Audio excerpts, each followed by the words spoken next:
So Dan, what advice do you have, staying with the topic 1A, what advice do you have for someone who doesn't know folks like you do to give them a little help on finding a design team? What should they start looking for? How should they think about it? Ken, that's an excellent question. And as a consultant in green building, I get asked that question a lot. Where can I find an architect? Where can I find a builder?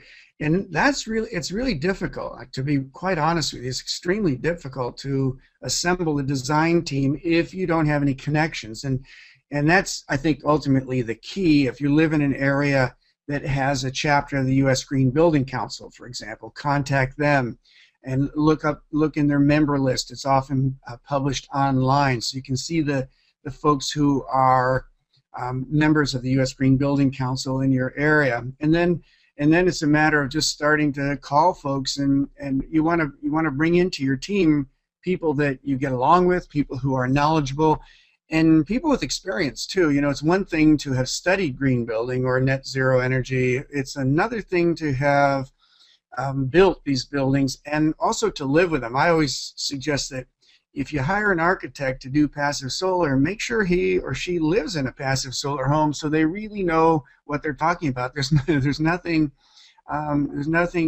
better experience than you can get from living in the houses, living in some of these houses. So get on board, find yourself an architect first, a green architect. Make sure that they're not just green in name and that they'd like to be green. And maybe they've used SIPs on one project and they're now calling themselves a green architect.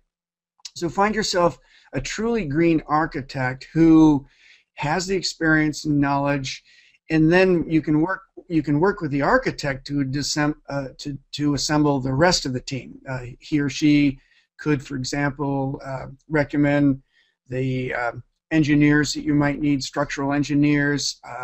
Maybe a green building consultant could be hired as well. They might have contact with someone who's who is a net zero energy home consultant.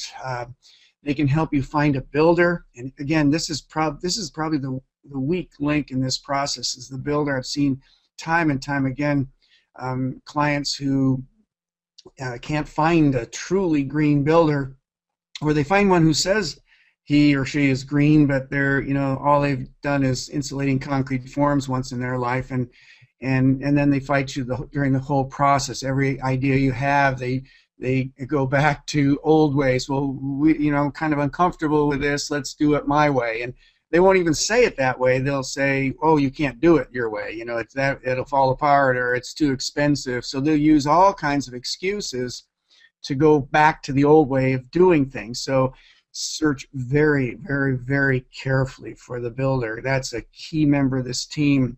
A lot of decisions made early on can run amok if you haven't hired a builder that's really truly cooperative, has the experience, and is willing to work with you. So I think, Ken, that's probably the easiest way to do it. If you're not in an area with the U.S. Green Building Council chapter, you live out in the country, for example, you still can probably find a chapter in a major city nearby. So I think I'd still use that as my approach. I'd find the architect first and have them help you assemble the team, the builder, the architect, the builder, the various engineers, who most likely a structural engineer, HVAC people if you're going to have an active heating and cooling system, solar people. Bring those folks on early on. If I didn't have the knowledge in solar, electricity, and wind, and didn't already have the systems, I'd bring a solar and wind person to the table as well for some of the meetings to help us understand what size systems we're going to need, and things that we can do in the construction process to minimize demand so we can limit or reduce the size of the solar and wind systems. So I think that's the way to go.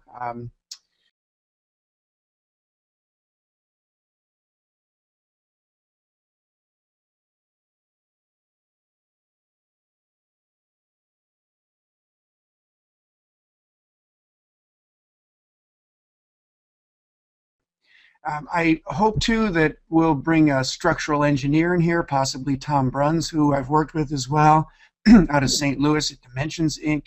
And Tom will probably be the structural engineer we'll need because we're going to use advanced framing techniques, and I think that we'll very likely have to justify this to the building department, and there's no better justification than a engineer's stamp on something.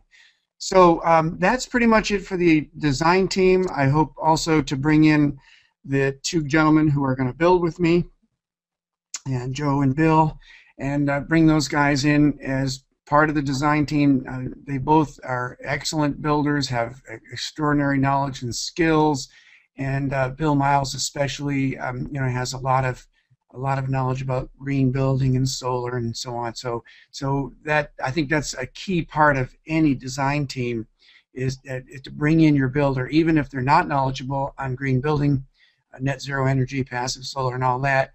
You really need to have the builder and maybe even some of the key subcontractors in on the process, so that they become educated. They present ideas as well, because a lot of them have an extraordinary amount of knowledge. Now, we're not bringing in anyone on HVAC because this house is going to be net zero. It's going to be passively heated and cooled. Very, very little requirement for heating, ventilation, and air conditioning. Well, we will need ventilation. We'll design some ventilation into this, but I think the team can work on that without bringing in an HVAC specialist.